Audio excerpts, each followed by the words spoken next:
ಹಳ್ಳಿ ಜನ ಎಲ್ಲ ಕಡೆನೂ ಒಂದೇ ಥರನೇ.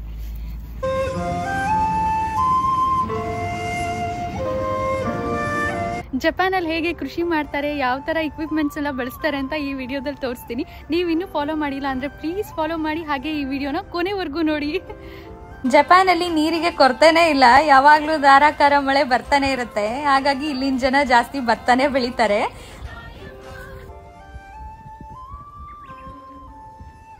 ಇಲ್ಲಿ ಅನೇಕ ವಿಧದ ಭತ್ತನ ಬೆಳೀತಾರೆ. ಹಾಗೆ ಎಲ್ಲ ಭತ್ತದ ವಿಧಗಳನ್ನು ಸೇರಿಸ್ಕೊಂಡು ಒಂದು ಕಲಾಕೃತಿನ ಮಾಡ್ತಾರೆ, ವಿಶೇಷವಾಗಿರುತ್ತೆ. ಅದನ್ನು ನೆಕ್ಸ್ಟ್ ವಿಡಿಯೋದಲ್ಲಿ ತೋರಿಸ್ತೀನಿ. ಚಳಿಗಾಲ ಮುಗಿದು ವಸಂತ ಕಾಲ ಶುರುವಾಗ್ತಿದೆ ಅಂದರೆ ಎಲ್ಲರೂ ಬಿತ್ತನೆ ಮಾಡೋ ತಯಾರಿಲಿರ್ತಾರೆ. ಅದೇ ಟೈಮ್ನಲ್ಲೇ ಭತ್ತದ ನಾಟಿ ಕೂಡ ಮಾಡ್ತಾರೆ. ಇಲ್ಲಿ ಚಿಕ್ಕ ಚಿಕ್ಕ ಹೊಲಗದ್ದೆಗಳಿರುತ್ತೆ, ತಾವೇ ಎಲ್ಲ ಕೆಲಸನೂ ಮಾಡ್ಕೋತಾರೆ, ಕೂಲಿಯವ್ರನ್ನೇನು ಇಟ್ಕೊಂಡಿರಲ್ಲ. ಭತ್ತದ ಸಸಿ ಹಾಕೋದ್ರಿಂದ ಸುಗ್ಗಿ ಮಾಡೋದ್ರವರೆಗೂ ಚಿಕ್ಕ ಚಿಕ್ಕ ಇಕ್ವಿಪ್ಮೆಂಟ್ಸ್ನೆಲ್ಲ ಬಳಸ್ತಾರೆ ಇವರು. ಚಿಕ್ಕ ಟ್ರ್ಯಾಕ್ಟರು ಹಾಗೆ ಬೇರೆ ಬೇರೆ ಇಕ್ವಿಪ್ಮೆಂಟ್ಸ್ನೆಲ್ಲನೂ. ಇಲ್ಲಿನ ಜನ ತುಂಬಾ ಖುಷಿಯಿಂದ ಹೊಲದ ಕೆಲಸ ಎಲ್ಲ ಮಾಡ್ತಾರೆ. ಹಾಗೆ ಕೆಲಸ ಮಾಡುವಾಗ ಕಂಫರ್ಟಬಲ್ ಬಟ್ಟೆ ಕೂಡ ಹಾಕೋತಾರೆ. ಸೊಳ್ಳೆ ಕಚ್ಚಬಾರ್ದು ಅಂತ ಎಲ್ಲ ಪೂರ್ತಿ ಬಟ್ಟೆ ಹಾಕೊಂಡಿದ್ದಾರೆ. ಬಿಸಿಲು ತಾಗಬಾರ್ದು ಅಂತ ಹೇಳಿ ತಲೆಗೆ ಟೋಪಿ.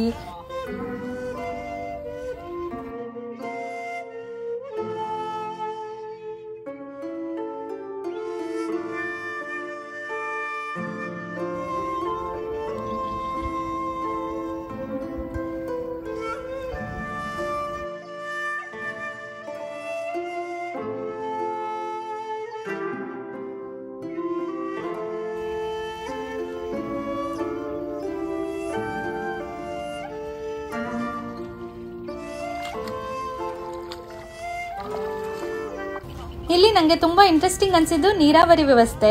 ಈ ಗದ್ದೆ ಪಕ್ಕದಲ್ಲೇನೆ ಒಂದು ಚಿಕ್ಕ ಕಾಲುವೆ ಮಾಡ್ಕೊಂಡಿದ್ದಾರೆ, ಮತ್ತೆ ಪೈಪ್ ಕನೆಕ್ಷನ್ ಕೂಡ ಕೊಟ್ಟಿದ್ದಾರೆ.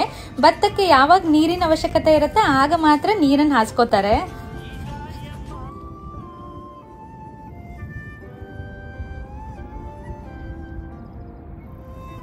ಹೊಲದೊಳಗಡೆ ಹೋಗ್ತಾ ಇದ್ದೀನಿ. ಇದು ಸಿಕ್ಕಾಪಟ್ಟೆ ಕೆಸರಾಗಿದೆ, ಭತ್ತದ ಗದ್ದೆ ಅಲ್ಲ, ಪೂರ್ತಿ ಕಷ್ಟಪಟ್ಟು ಹೋಗ್ತಾ ಇದ್ದೀನಿ. ಇಲ್ಲಿಗೆ ಬಂದಿರೋದಕ್ಕೆ ನಾನು ನಮ್ಮೂರಲ್ಲೇ ಇದ್ದೀನೇನೋ ಅನ್ನೋ ಥರ ಫೀಲ್ ಆಗ್ತದೆ. ಅಷ್ಟು ಫ್ರೆಂಡ್ಲಿ ಇದ್ದಾರೆ ಈ ಊರಿನ ಜನ. ನಾಪ್ನೀಸ್ ತುಂಬ ಫ್ರೆಂಡ್ಲಿ ಇರ್ತಾರೆ, ಆದರೆ ಇಲ್ಲಿ ಹಳ್ಳಿ ಜನ ಅಂತೂ ಇನ್ನೂ ಫ್ರೆಂಡ್ಲಿ. ಇಲ್ಲಿ ಅಜ್ಜಿ ಒಬ್ಬರು ಕೆಲಸ ಮಾಡ್ತಾ ಇದ್ದಾರೆ ಹೊಲದಲ್ಲಿ, ತೋರಿಸ್ತೀನಿ.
ಇಲ್ಲಿ ಒಂದು ದೊಡ್ಡ ಗುಂಡಿ ಇದೆ, ಇದನ್ನು ದಾಟಿ ನಾನು ಆ ಕಡೆ ಹೋಗ್ಬೇಕು. ಅಲ್ಲಿ ಅಜ್ಜಿ ಕೆಲಸ ಮಾಡ್ತಾ ಇದ್ದಾರೆ. ಟ್ರೈನ್ ನೋಡಿ, ಇಲ್ಲೇ ಟ್ರೈನ್ ಹೋಗ್ತಾ ಇದೆ. ಟ್ರೈನ್ ಸ್ಟೇಷನ್ ಪಕ್ಕದಲ್ಲೇ ಈ ಹೊಲಗದ್ದೆಗಳೆಲ್ಲ ಇದೆ.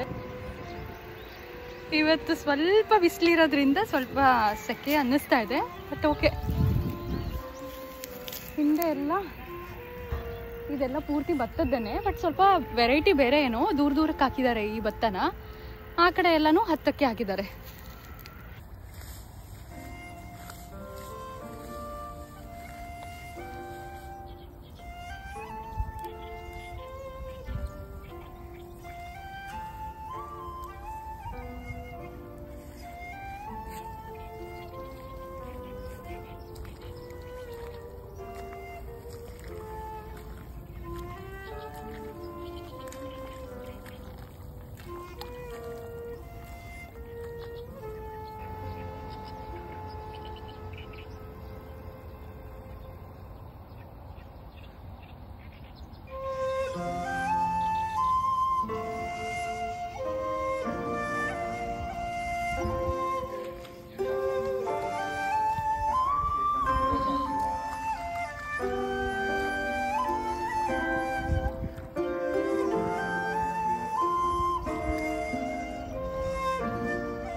ಹೇಗಿತ್ತು ಜಪಾನಲ್ಲಿ ಭತ್ತದ ಗದ್ದೆ?